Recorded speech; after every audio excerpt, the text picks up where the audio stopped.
Hello and welcome to Big Les's League and all rugby league experience. I'm really fortunate to have the one and only Rugby League Guru back on this podcast. How you doing, mate? Les, doing well, mate. Good to be back. Seem like you're doing really good things, mate. Yeah, thank you. 2021, what a season it was. It was just so crazy to see.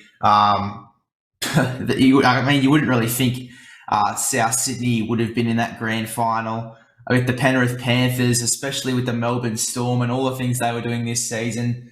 I mean, it was just crazy for me. It was just crazy to see. Even the Roosters. I mean, the Roosters had a pretty good season as well, considering injuries and stuff. It was just so crazy to see all this 2021 season just unfold.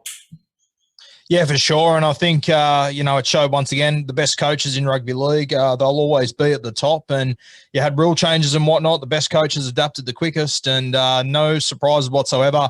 The best coaches were left at the end. Ivan Cleary's probably etched himself into that top tier now. I probably had him at the top of like the second tier of coaches, but what he's achieved, especially at the back end of the season, was incredible. For them to win three finals games in a row after losing in week one with a battered squad and not scoring many points, in the era of the most points ever scored in rugby league, the best defensive team still won. So an incredible effort. And for them to beat the Melbourne Storm the week before the grand final, then get back up to win the grand final, the ultimate compliment to Ivan Cleary.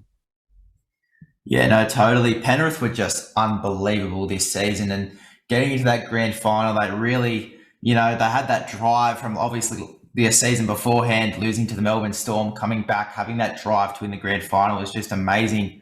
So what we're going to be doing in this one, we're going to be going through and giving out some ratings for each team in the top eight.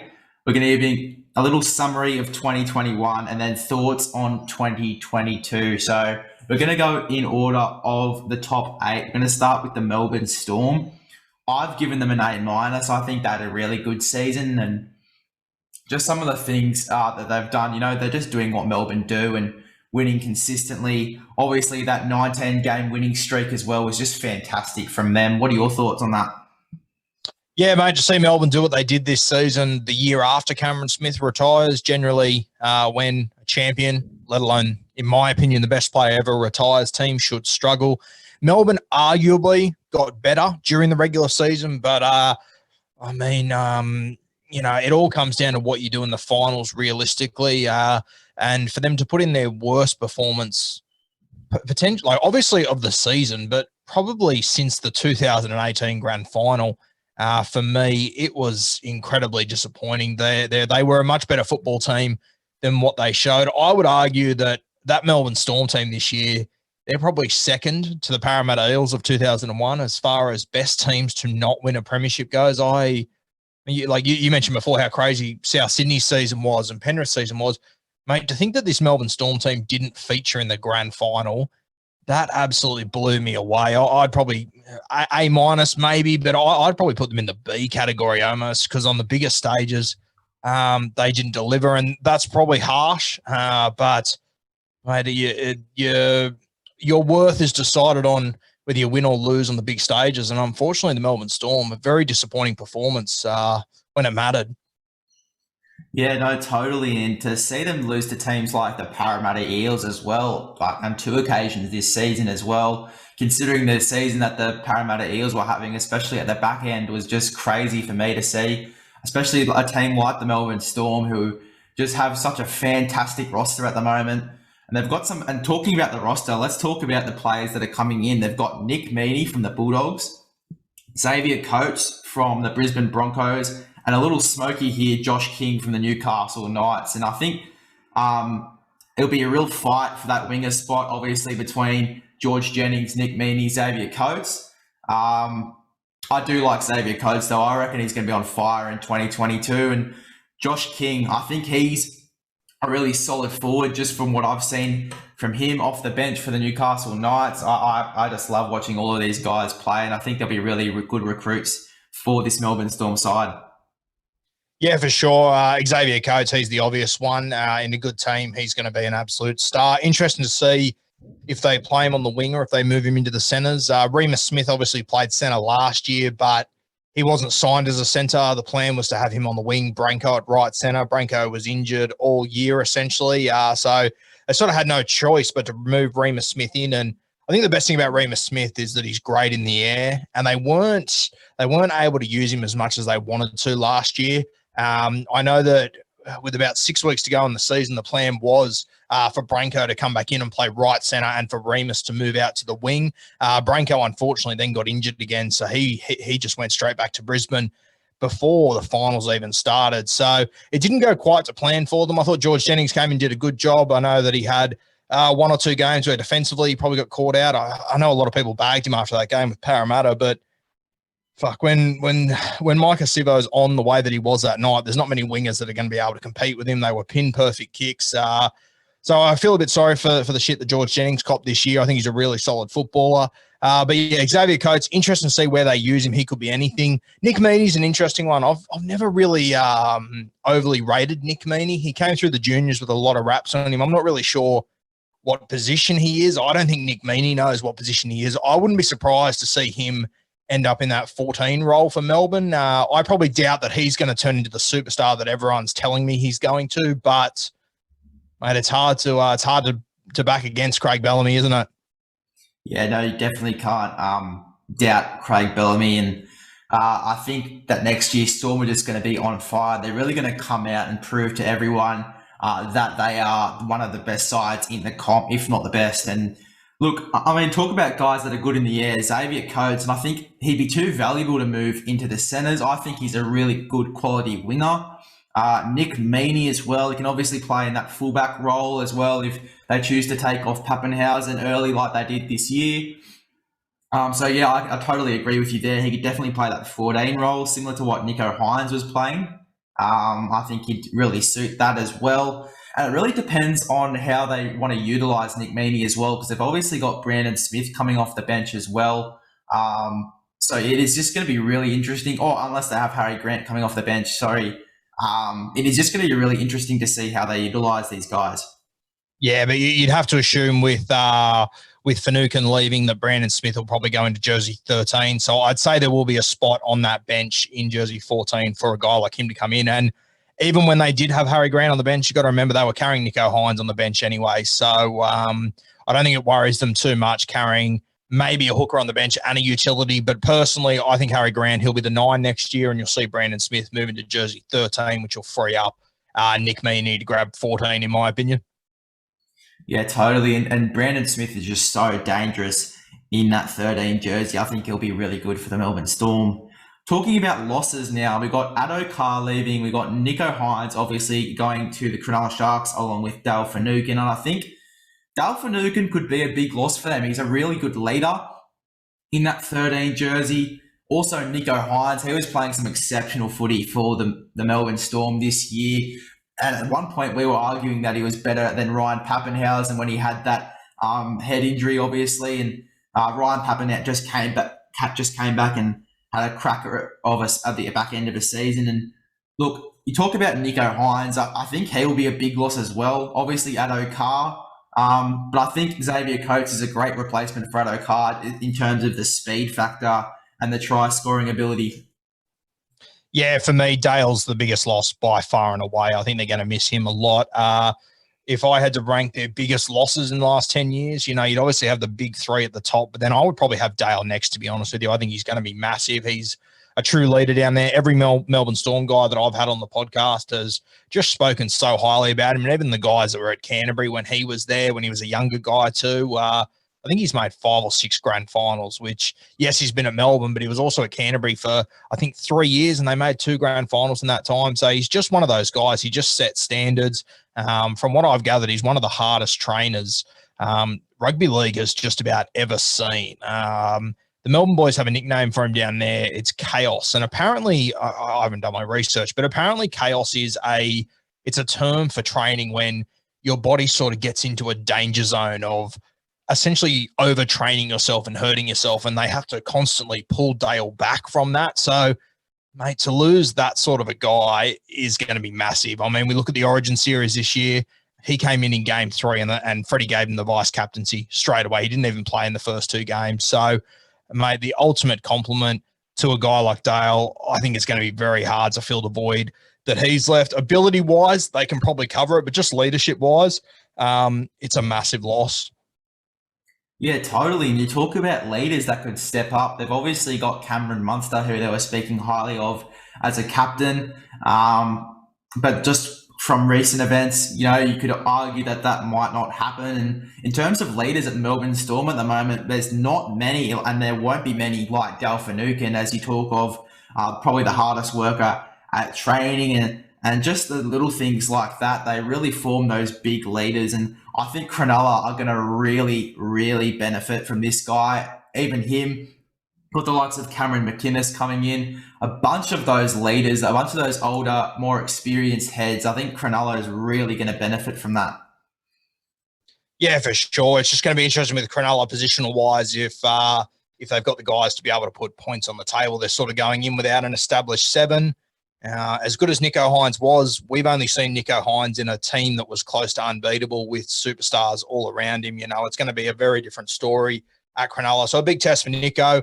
Also a rookie coach, Craig Fitzgibbon arriving there. Obviously, I love Fitzy. I've had him on the podcast, champion fella.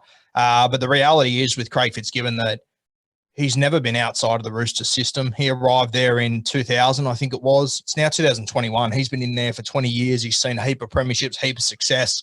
But it's one of the most well-run businesses in Australia. Definitely one of the best-run teams in the NRL, probably second to the Melbourne Storm. So he's going from the perfect situation with, Trent Robinson, Nick Politis, these guys, to the Cronulla Sharks who sacked their coach mid-season, who got them to 2 final series in a row without a halfback, without a 13 like Victor Radley. They're still sort of in a bit of a hangover from that premiership in 2016 as well. So they obviously don't have the resources the Roosters have, the money the Roosters have, the ability to sign guys for cheaper value that the Roosters always have. So it's going to be a massive test for Cronulla. I think they're one of the more interesting teams to watch next year.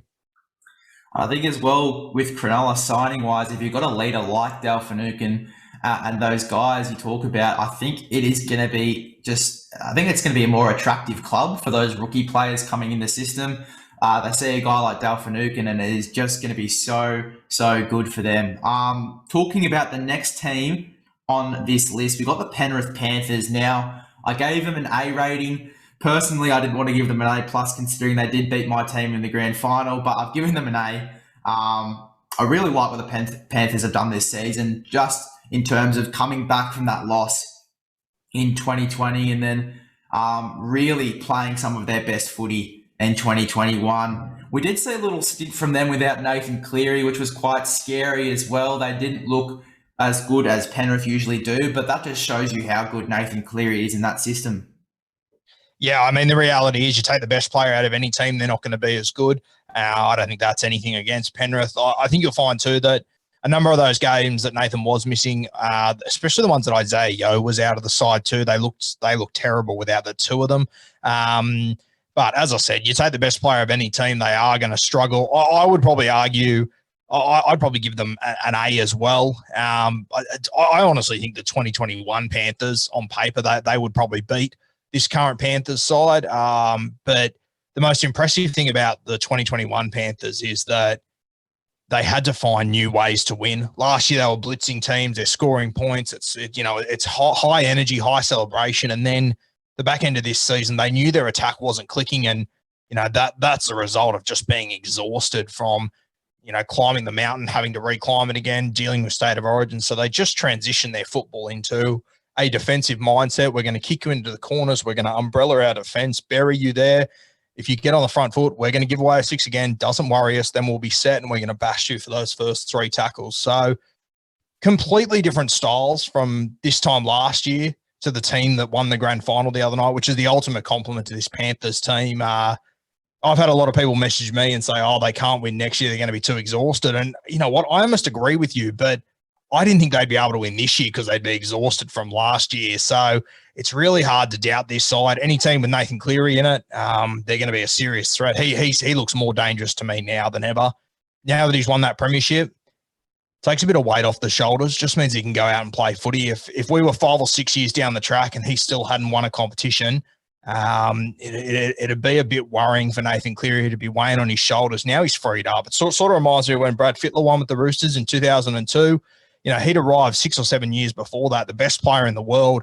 They hadn't won a premiership, and once Freddie won it in 2002, it just sort of took the weight off his shoulders. And of course, they went back there in 2003, and then they went back again in 2004 off the back of Freddie. So Nathan Cleary, we could be in for something special over the next few years, I think. Yeah, totally. And they've got quite a similar side as well going into next year. They've pretty much re-signed their whole starting team. They've re-signed Stephen Crichton till 2023, Fisher Harris till 2026, Robert Jennings till 2022, Mitch Kenny till 2022, Spencer Lianu till 2023, Moses Leota till 2024, Jerome Luai 2024, Scott Sorensen 2023, and Isaiah Yeo 2024. So I think that is really beneficial for them, especially Isaiah Yeo. I think that keeping him in this team is so beneficial for this side. Yeah, for sure. He's the glue to this team. Nathan Cleary's the best player, no doubt about it. But Isaiah Yeo, he's the glue to this side. I think they'd be in serious trouble without him. They lose a couple of guys. They lose Kurt Capewell, obviously. That'll really hurt them. He's a very experienced and reliable player. I would have him in my top shelf of second rowers. I know a lot of people prefer the high octane attack of your kick hours or your David Fafita's, but Capewell is just reliable as all hell. They will really miss him. Tavita Pangai Jr. wasn't there for long.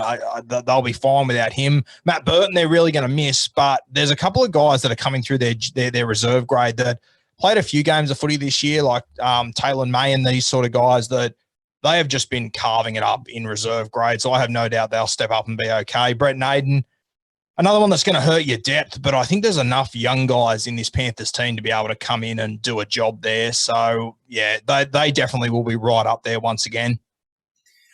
I'll tell you what, though, they definitely are going to miss Kurt Capewell's defence. Some of the defensive stats that he's pulled this season are just unbelievable. And, yeah, that defensive factor is really going to be missed, especially when you've got Penrith Panthers being one of the best defensive teams in the comp at the moment. Yeah, I kind of feel like their defense is so good that they are going to be able to cover him, to be honest with you. And yeah, he's a great player, no doubt about it. But defense is an attitude, and that whole system, they have such a fantastic attitude around defense at the moment. They will miss Capewell, no doubt about it whatsoever. But I don't think it's going to be catastrophic to any extent. I think there will be other guys that will come in and do a job there. But any team with Kurt Capewell in it, they're definitely better for it. No doubt about that. Yeah, true. And if we're looking for a replacement for Kurt Capewell, there's a guy that I'm looking at here, Scott Sorensen. Now, some of the stints he's had this season are just unbelievable. And he really puts in 100% effort every game he plays. And he literally had something broken in his forearm for a little bit of the back end of the season, and he comes back a week after that report with a heavily strapped forearm and plays some of the best footy I think I've seen him play. So he's so deadly in this Panthers side, and I think if I'm looking for a guy to replace someone like Kurt Capewell, I think I'm choosing a Scott Sorensen. Yeah, well, Scott Sorensen's one option. He'll do a job for you, no doubt about it. You got to remember also, like they've got Liam Martin in this team too, so they've got so many options. It's not even funny. You've still got Matty Eisenhuth who's in this team. As much as you wouldn't play him out in the back row, but you could bring Eisenhuth into the middle, which means you could move Liam Martin out of the middle out there. So I mean, Liam Martin, he's a New South Wales representative now. They could play him on an edge, or they could play the man that you suggested as well, Scotty Sorensen. So, mate, I honestly, regardless of what happens here, I don't think they're going to be that much worse off, to be honest with you. And the other thing too is, they're a premiership winning team now. If I'm a second rower on the market and I get the Panthers coming to me, like you're going to take a reduced deal to be able to go there now. So they got so many options. Like the Dragons at the moment, they're trying to get rid of Tariq Sims, a guy that hasn't won a premiership. I mean, you could probably get a guy like him pretty cheap for this side as well. So this is the beauty of winning premierships, being a successful side. You can go to the market and get, guys for, 400K that, the West Tigers, for example, they might have to pay 650, So I think they'll be fine, mate. I think they've got enough talent within this squad to be able to fill this hole. And if they need to go outwards, I think they'd be fine there too, realistically. Jeez, Liam Martin, I nearly forgot about him, but he's just fantastic too. I mean, as you say, Origin representative. I mean, they do have a lot of depth, the Penrith Panthers, and I think as well, that factor that they've just won a premiership, it is just so attractive to the young guys coming through. It's almost like you see Nathan Cleary, it's where do I sign in this Penrith Panthers side? And yeah, it's going to be a scary thought seeing what they can accomplish in 2022.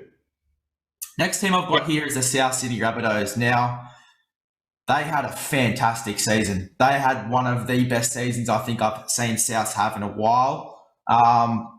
Just Wayne Bennett. I think Wayne Bennett's the word you use there. The things that he's done at that club are just unbelievable. I've given them an A-. I think that, as I said, they've just looked really good all season. It's a huge improvement from seasons beforehand, especially when you see that they have missed out on that big dance a few times and then coming back and getting into the grand final, I think was just amazing for South Sydney. Yeah, for sure. You'd have to give them, up with a B+ or an A, one of those two, realistically. Really interesting South Sydney over the next 6 months. Obviously, you got Wayne leaving, which we know from experience when Wayne leaves a room, it tends to be on fire. So it's going to be interesting to see how that does play out for South Sydney.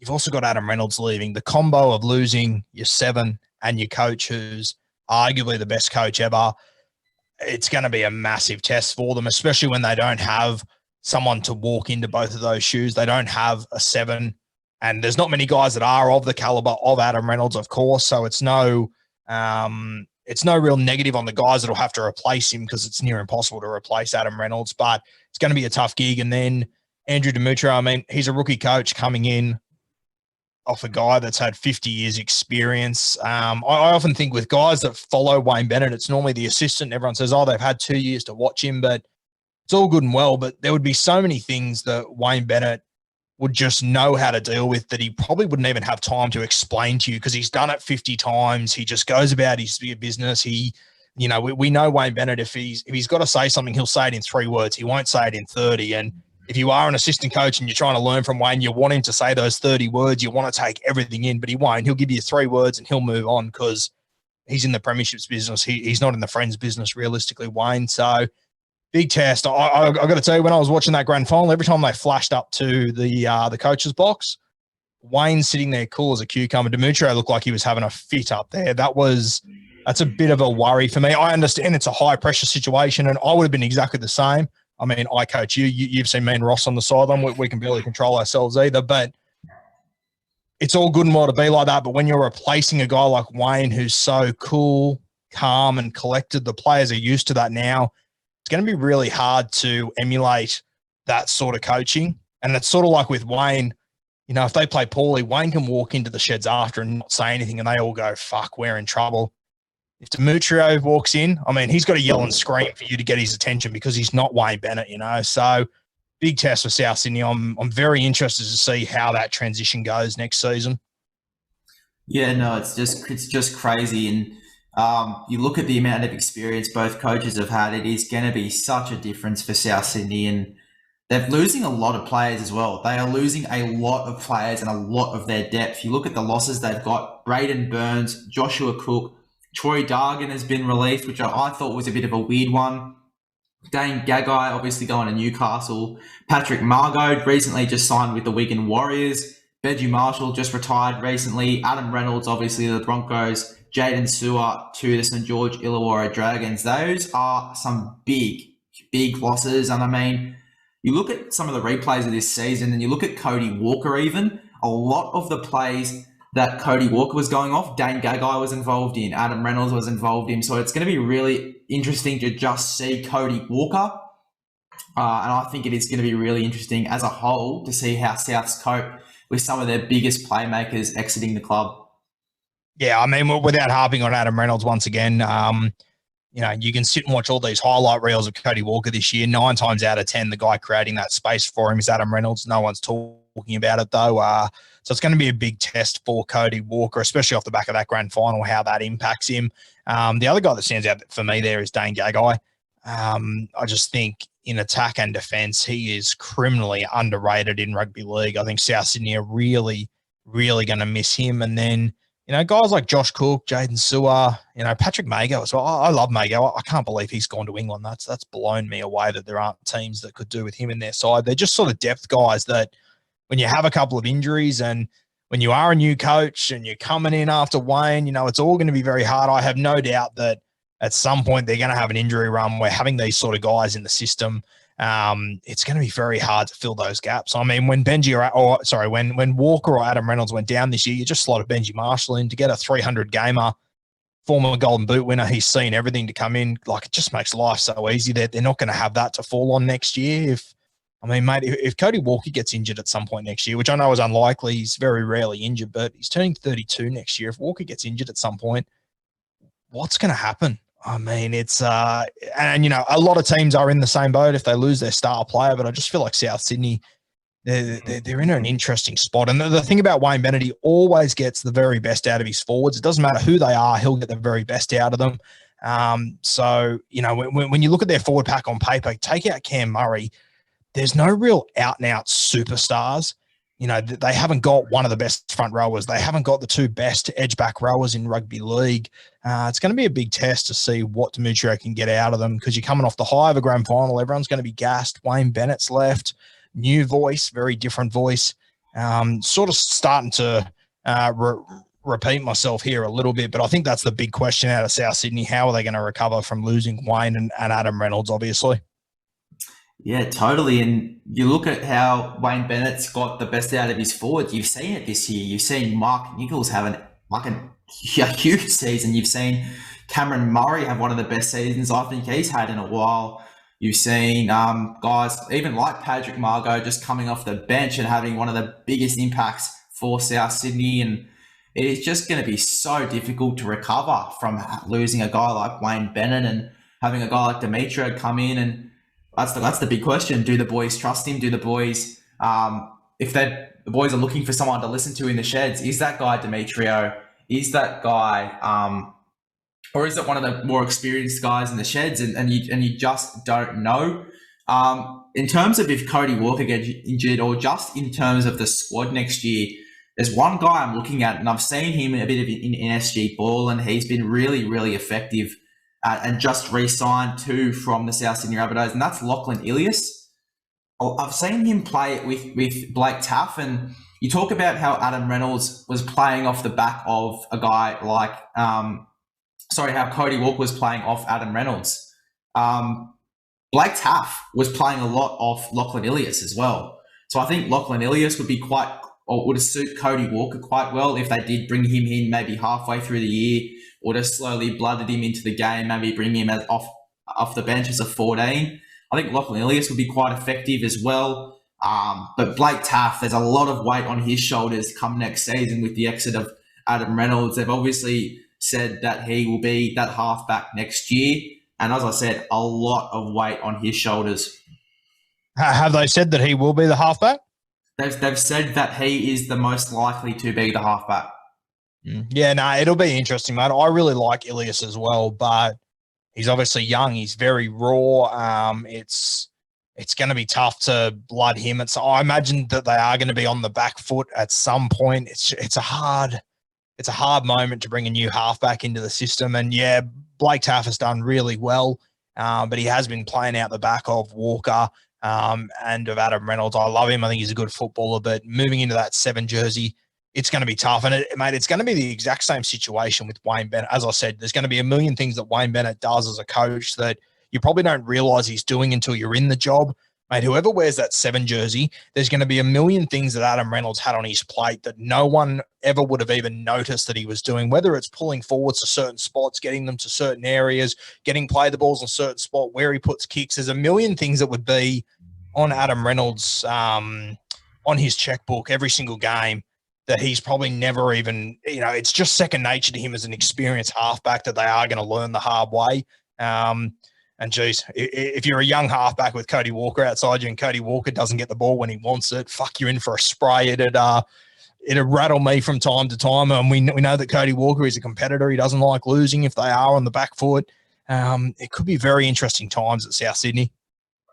Yeah, totally. And yeah, as you say, it is going to be such a huge weight on Blake Tuff's shoulders, especially from the type of guy Adam Reynolds was. He actually reminds me a bit of Cooper Cronk when he was at the Roosters. Obviously, having that shoulder injury, comes into that grand final and he leads that team on the park. He sort of remind that him and Adam Reynolds I can compare really well, just in terms of what they did on the field, in terms of getting their forwards into the right spot, in terms of making calls on the field, in terms of being that vocal leader on the field. I think that is what South are really going to miss. And geez, as well, not just in the halves, but who do you think is going to replace Dane Gagai? If I was South Sydney, I'd be moving Campbell Graham probably to the left side. I think he's now their strike centre, and I think he's ready to be their strike centre as well. I'll be playing him on the left side with maybe on the right side, probably Tane Milne, I would say, just running through. You've obviously got Josh Mansell to return, so you could play Paulo. And I know Paulo has played in the centres before, but yeah, that centre spot's going to be interesting. I would probably suggest Tane Milne. But I mean, there's also a long time to go in this season. I believe they just released Tau Moga as well, so they might have a spot opening up there. I mean, if I'm South Sydney, I play the vast majority of my football down that left edge, especially now that Benji's gone. They'll play a heap down that left edge. I just want a good defender at right centre for me. I'm not too worried about the attacking upside of that player. I just want a solid defensive centre who I can rely on out there. So it wouldn't surprise me if they were to go out in the market and try and find someone there that you could just get a solid defender without being a superstar for some really good value there. Yeah, no, totally. And I think actually Tane Mill would be a great choice, to be honest. Some of the footy he was playing this year was incredible. And if you are looking for that strike centre, he's definitely that. The thing is that, as you say, the defence, he's got to prove himself in defence, I think. Tau Moga just signed with St George. He just got released and literally that second got signed with the St George Illawarra Dragons. So, look, if you look at the depth of South in terms of centres, there's not much there, but there's heaps of wingers. It is really going to be interesting to see how South do fill those two spots, being halfback and centre. I think that is their real task going into 2022. The next side I want to talk about here is the Manly Seagulls. I've given them a B+. Their season with Tom Trbojevic was really good, but the start of their season without Tom Trbojevic, that does leave a few questions for me. What are your thoughts on that? A few ways to look at this Manly season. I understand you're giving them a B+, but it's one of those competitions this year where there is such a divide from, team 6 to team 7. It's not even funny. Like, there's a gaping hole between those football sides. It really was a competition for the top teams this year. Manly beat up on all the bottom teams. I think they beat Parramatta earlier in the season. That was the only time they beat a team that was higher than them on the ladder. And obviously when we got to the end of the season, they didn't beat a single team that was in the top 4. So a bit worrying for Manly. I mean, it's got to rattle them how they went into that final series. They went, 1-2. The 2 games they got beat in, they got absolutely flogged in. They beat a Roosters team who was walking wounded, missing a heap of troops. So it's, I don't know what to make of this Manly side. They also had the greatest individual season by a player of all time, and they still didn't manage to beat a top 4 team all year. So I have no doubt that they will play finals footy next year if Turbo plays 15 plus games, but yeah, I don't quite know how to get a read on this Manly side, to be honest with you.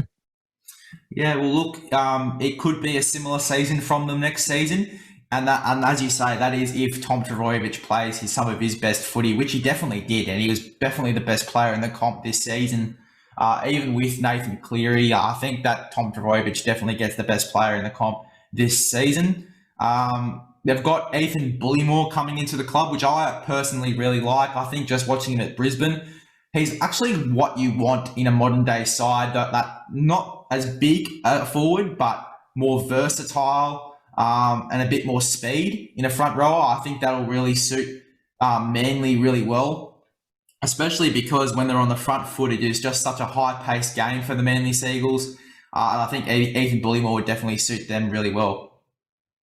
Yeah, for me, Bullimore's a good fit because you want different body shapes in your front row, and by that I mean, you've got Paseka, who's sort of a tall, lankier sort of body. You've got a guy like Martin Tapau, who's just brute force muscle. Josh Allier, he's sort of the in-between guy between those fellas. Sean Kepe, also a similar sort of mold. They're your more stock standard sort of guys. And then you got Bullimore, who he's a little bit smaller, but his leg speed is incredible. And this is where having an attacking 9 would be just so helpful for Manly. They're a great side. Lachlan Croker's a good hooker, but he doesn't have that attacking upside. I mean, if they do find a way to get Fainu back, I think that'd just take them to a new level. I think people are sleeping on just how much of a fantastic hooker he is. So I like the Bullimore signing. I like the different shapes they've got in their front row. I think it'll really help them. Very surprised that Brisbane let Bullimore go. To sign a guy like Ryan James, I understand the experience side of things, but letting Bullimore go is a very strange one. I said from the moment I saw him, he kind of reminds me of Matt Gillette. He's just got that fast leg speed. He's hard to handle. He's got a big motor on him as well. So I really like this signing by Manly. And once again, mate, I love their team on paper. I think it's unreal, but they still haven't proven that they can handle the top sides in this competition. So we'll just have to wait and see with them. Yeah, I can agree with that. Just going through some of their losses as well. They've obviously, Tavita Funa has signed with the Waratahs. And stay with me, I bet you I'm going to pronounce this wrong. Jack Goziewiecki, he's been released by the club. He's reportedly about to go to the St. George Illawarra Dragons to Jack Goz. Oh, there you go. So reportedly he's set to go to the Dragons. Curtis Sirinen said to go to St. Helens. And then Moses Sully also going to the St. George Illawarra Dragons. Just talking about the Dragons for a minute, they've done some really great things in recruiting in the past 24 hours. Yeah, they've done all right. I don't think anyone they've signed is a huge needle mover, to be honest with you. I was talking to Kempy about this the other day, and it's sort of like a money ball sort of play. They're just getting sort of value out of guys here and there. They're all good signings, but to me, none of them are great signings. You look at all the teams that were competing for a premiership at the end of this year, they all had one thing in common. They had top 10, top 8 superstars in their side. St. George, they don't have that. And I know it's easier said than done. It's hard to get these top line superstars, but I'm not expecting a heap out of St. George, to be honest with you. I think they'll be more of the same realistically. Yeah, true. I can definitely see that. But I think if anyone's going to have a great season and if anyone's going to prove that they are a great recruit for the Dragons, I reckon it's Moses Sully. Now, we didn't see much of him this season, and he has been named as a defensive liability. But just in attack, he's been fantastic when he has come in for the Manly Seagulls. And I think if anyone's going to be the best recruit for the St. George Illawarra Dragons, it's going to be Sully for sure for me. Yeah, look, mate, Sully's got high-end ability, but the problem with Sully's always been, as you said, he has got defensive issues and he has trouble putting back-to-back weeks of rugby league together. When he came in for the Manly Seagulls, he came in a side that was beaten up, bottom-place teams every week. He came in and did really well, but it's the week-to-week grind that Moses Sully's always struggled with. I'll be interested to see how he goes at the Dragons. He'll be a starting centre there.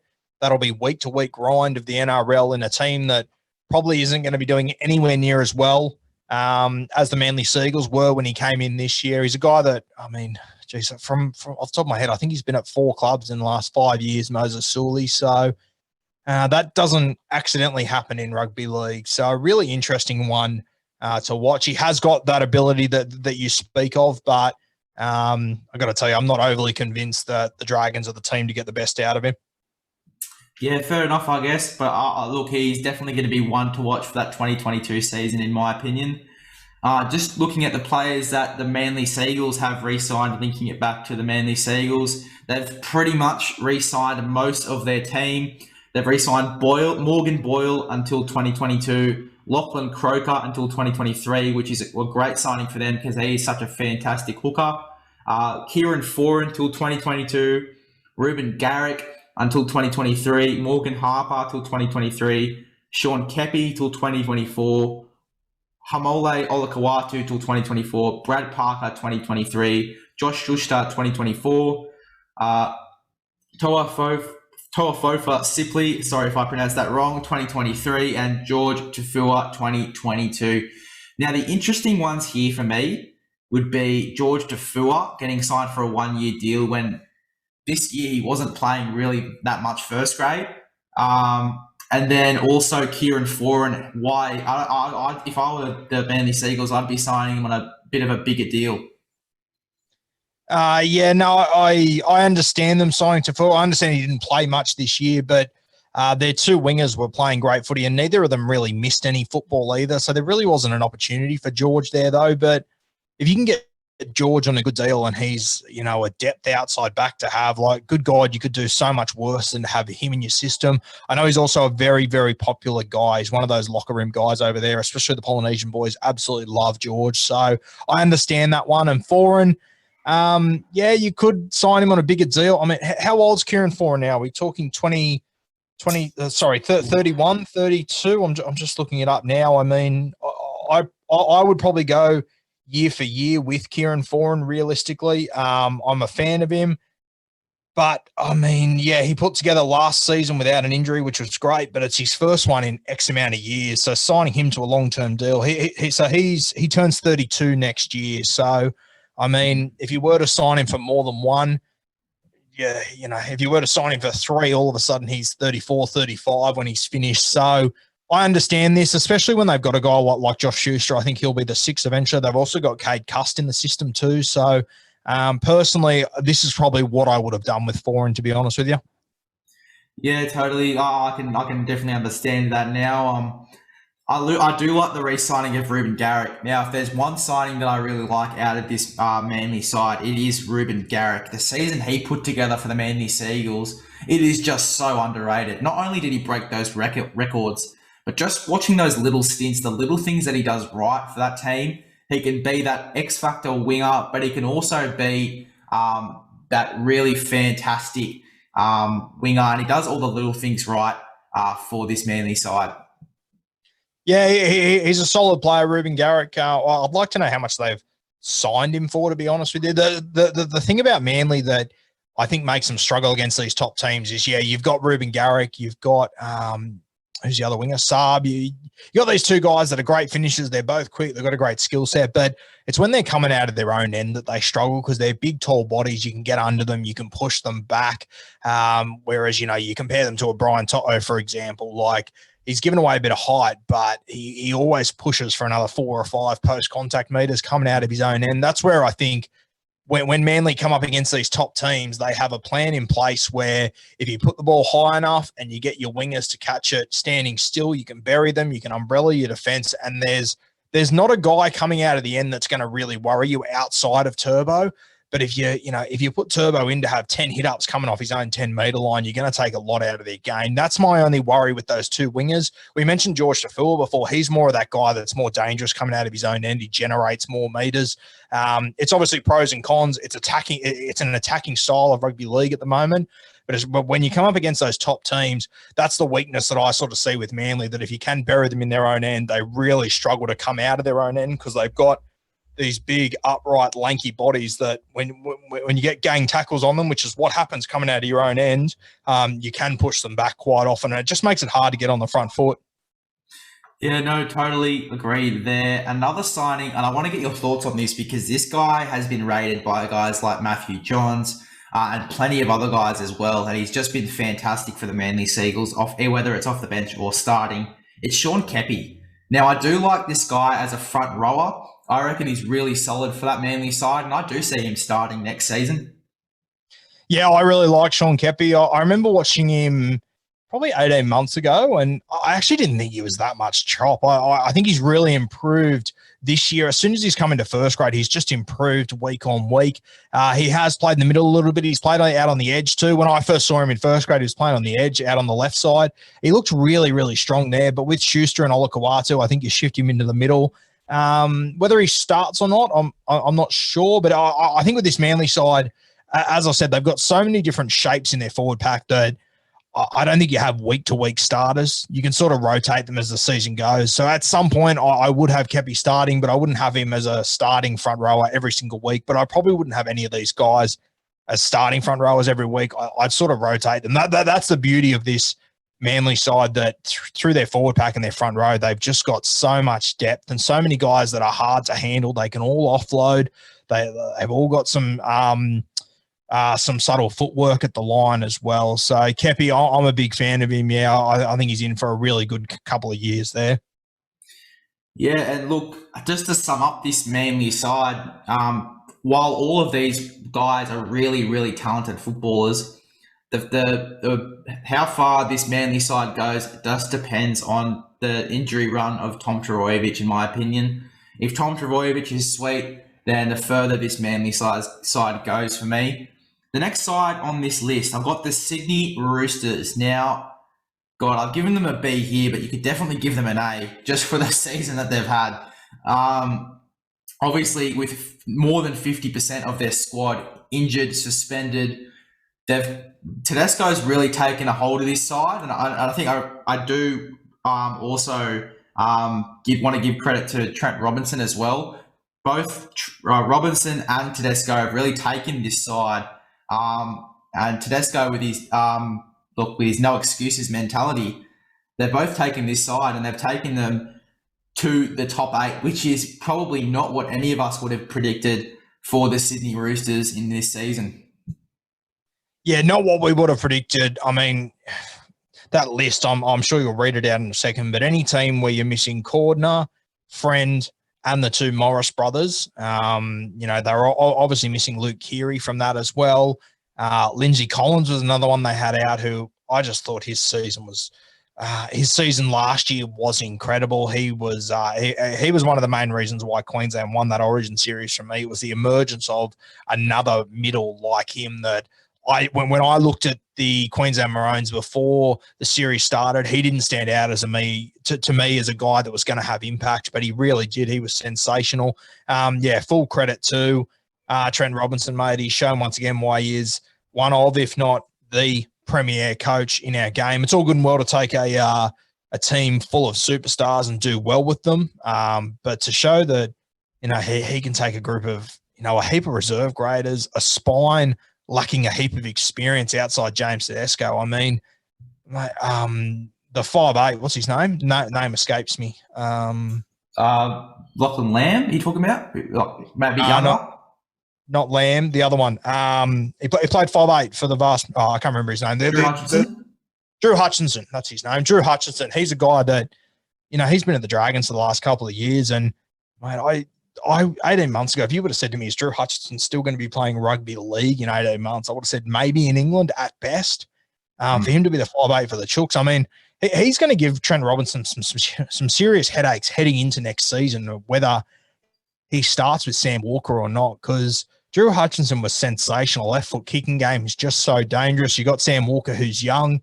I mean, it might not be a bad thing for Sam Walker to play some reserve grade football and sort of earn that jersey back. We know that Trent Robinson, he does this sort of stuff. He's done it with Latrell. He's done it for a few other guys. So very interesting. The depth they've gained this year is going to be sensational for them next season. Sometimes a season like this can be a little blessing in disguise, because you raise the water level and it raises all the boats that are in that water, especially these young guys that they haven't had a heap of experience. I think this year will be a big advantage for the Chooks heading into next year. And I think Trent Robinson, he'll be low-key very excited about it. Yeah, and if I was Trent Robinson, so would I, to be honest. And the best thing about this Roosters squad is now all the young blokes are blooded as well. All the rookies are blooded in this side. They've all had a taste of first grade. And now if you need someone to fill in, they've all had a taste of first grade and they're just going to be firing. And it's really not going to be a big loss depending on who's out. Because they've obviously got those guys like Egan Butcher. I'm just trying to think of some more rookies off my head. That Norfolk White, or I think that's his name, he's been fantastic as well. They've blooded all those young forwards, which have really been a huge up for the Sydney Roosters. It's a bit of a blessing and a curse too, because now other clubs have seen those young guys play and they could try and pinch them, but the blessing part is they've all blooded, and if they get caught up to first grade, no dramas. Yeah, and the other one everyone's talking about Connor Watson. I reckon this other fellow they've signed, a Tony. He's been at Canterbury for a couple of years. He's a very underrated player. The Bulldogs have utilised him terribly over the last few seasons. So I think he'll step straight in. I think he'll do a really good job. I don't think he'll be a starting player. I think he'll come off their bench, but we won't be talking about him in the same breath as like an Isaiah Papali'i, but I reckon at the end of next season, he will low-key be one of the really good signings. And I won't be shocked in the slightest if in 2 or 3 years' time, a Tony signs a 500 or 600K deal with the Gold Coast Titans, the West Tigers, one of those teams that tends to grab these guys from the Roosters once their stay's over. Yeah, no, I'm definitely excited to see the rise of Renouf for Tony. And there's been a lot of talk about him as well and how good he's going to be. So it is really going to be, you know what, it's going to be a contest of who wants that bench spot or who wants that starting forward spot more, because now they're all blooded. Trent Robinson is really going to have a headache of who he's going to pick starting and who he's going to pick in the bench. I'll read out to you the losses. We've gone through the games, obviously, are Tony and Watson, but the losses, they've got Dale Copley, who's going to retire, Boyd Corner, who's retired, Friend retired, Isaac Liu going to the Gold Coast Titans, and then B-Moz and J-Moz both retiring. Now, while those are some big losses, that, as I said, they've blooded some new rookies that are going to come into this side and hopefully do the job. Yeah, for sure, mate, and it is really positive signs for the Sydney Roosters. I'm sort of going to essentially repeat myself answering that question, but there's a lot of young guys that have been blooded, as you said. They're definitely heading in the right direction. Getting Luke Keary back is just going to be massive. I think people forget that, you know, this guy, he's a 3-time premiership winner. He's a Clive Churchill medalist. He is one of the best ball players in our game, one of the best organisers in our game. He's a true all-rounder as far as a ball player goes. So, mate, I can't give Trent Robinson enough compliments for what he did this year, and really excited for them next year. I imagine as a South fan yourself, it must be a little bit nerve-wracking watching the Roosters come in. It's scary. Yeah. I'll tell you that for free. I am not looking forward to it one bit, and it is going to be scary to see where they eventually do end up playing all these guys. And the interesting one for me is Connor Watson. Where would you see him playing in 2022? I assumed he was going to be the 14, but mate, from talking to Denon Kemp the other day, he reckons that Cameron Smith told him that Watson has been offered the full-time 9 jersey there, and that's why he signed there. So I love Connor Watson. He's a really good footballer, no doubts about that whatsoever. But Connor Watson throws passes like he's throwing watermelons out of a truck. So he's got a lot of improving to do this season as far as that goes, because it's just so crucial in the modern game. It's crucial when you're playing Oztag. You know, you need to get swift balls out of dummy half. You need them on the front foot. So big test for Connor Watson, but mate, he's a natural footballer.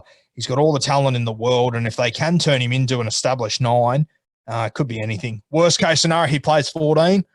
And would anyone be shocked if he's the best 14 in rugby league next year? No, I wouldn't be shocked at all. Not at all. And just before we go on to the next and final team, I'll just read out who the Roosters have re-signed.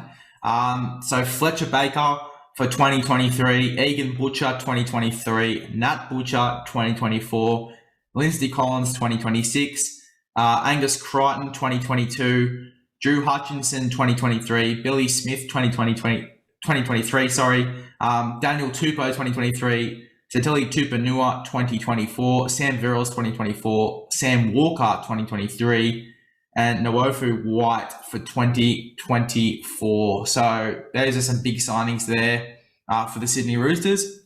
And honestly, I cannot wait for Sydney. As a footy fan, I can't wait for Roosters 2022. As a South fan, I am scared shitless. We'll go for one more team here. And this is a team that we could definitely have a huge discussion on. The Parramatta Eels. The Parramatta Eels this season, it was just a bit stressful to watch, actually. The start of their season was pretty decent. Coming to the back end of the season, we just did not know what was going on. And then they beat a team like the Melbourne Storm, and suddenly they're back in this great form. So it was just really confusing for the Parramatta Eels for me. Yeah, you give them a C minus. I'd probably give them a B, to be honest with you. This team was doing incredibly well. Their spine was playing some great footy. They got to the back end of the season and they had just the run from hell. They had to play, the four top four teams. Some of them they had to play them twice in the last 6 weeks. So I think in the last 6 or 7 weeks they had to play 2 teams that weren't in the top 8. So it was the run from hell for Parramatta. I think I didn't think they'd win any of them. I think they managed to beat the 2 bottom 8 teams. And then they knocked over Melbourne, and they played Penrith in the last week, which from memory they rested all their players. But they won a few more games in that run home than I expected. You got to remember as well that they lost Reid Marnie. As I said before when we were talking about losing key players, he was their best player for the first half of the year. So to lose him, that was a real stinger for that side, and it took a lot of their momentum out. I mean, even to the untrained eye, you could see in their final game that having Raystone and Hooker, it wasn't ideal. If they had a proper Premier 9 like Reid Marnie there, I think it potentially could have been a different story. I thought the fight they put up against the Penrith Panthers in their final game was great. I mean, I thought that intercept by Stephen Crichton probably won that game for Penrith. I thought Parramatta went as close as they possibly could to winning that game of football. And, on top of that, you then look at the next 2 weeks after that. I mean, that Penrith Panthers side, that wasn't a fluky performance. Like they went on to do it for 2 more weeks on the trot in prelim final and grand final. So I know everyone likes to bag Parramatta, and personally, I didn't think that I was ever going to say this, especially at the end of this year, but I'm more confident now than I think I have been in Parramatta for a long time that they potentially can take that next step. I thought Mitch Moses was sensational this year. He played some great footy. Dylan Brown wasn't at his best, but he's a young guy. He's still finding his way. I think people forget how young and inexperienced Dylan Brown is. As I said, you get Reid Marnie back. I think Brad Arthur, he just needs to keep it simple with his forward pack. There was a lot of screwing around at the end of the year, moving Isaiah Papali'i around, moving Ryan Madison around, sort of shifting those guys all over the place. I think that you just stick with what makes sense. You have Maddo on one side, you have Papali'i on the other side. That's when they played their best footy. So, yeah, mate, halfway through the year, I thought Parramatta, they need to blow up their systems and start again because nothing's going to change. But I really do think that they played some better and some – for the first time, I thought, fuck, they're actually playing finals footy here. Like they're playing at a final standard. They're not just showing up and participating in finals.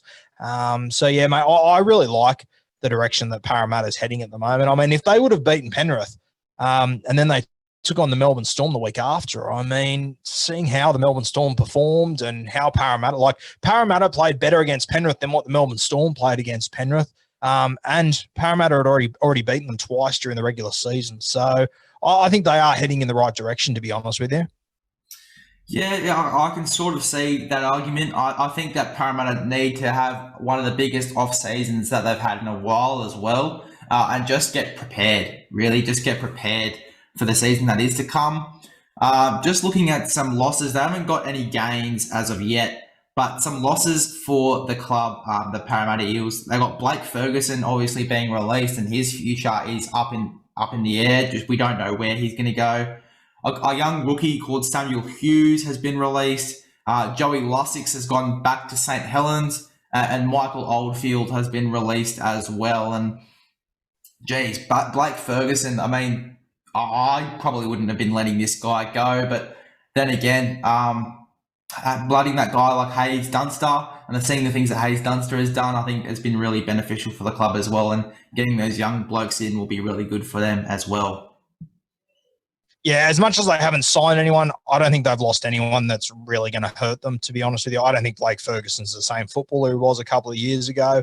For the money that you'd have to pay to keep Fergo there, I probably wouldn't have. They've got enough youngsters to be able to cover him. You you mentioned Hayes Dunster, who was great. Penasini's the one to watch for me. He looks like a real talent. When you go back and watch those tapes of Sawali when in his schoolboy highlights, if you watch it again, you keep an eye on who's passing him the ball every time. It's Will Penasini. He's a really handy little footballer, and the number that he did on Bradman Best in that semi-final this year, I thought that was incredible for a guy that's only played a handful of games.